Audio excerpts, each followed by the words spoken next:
12 ildir şəkər xəstəsiyəm. Amma ayaq damarlarımda tıxanmalar var. Demək olar ki, bir 50 metr, 100 metr yol yeriyə bilmirəm.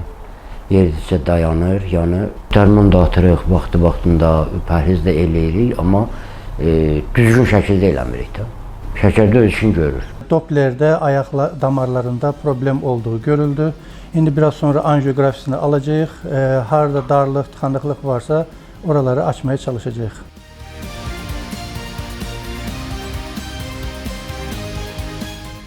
Hastamızın sol ayağının anjiyosunu elədik. Sol ilyak ve sol sertifemoral arteriyada ciddi darlıklar vardı.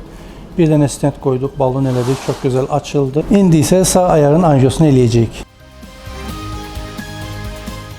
Hastamızın sağ ayak anjiyosunu da elədik. Sağ ilyak arteriyada ve sertifemoral arteriyada ciddi darlıklar vardı. Oralını balonla açtık. Çok güzel oldu.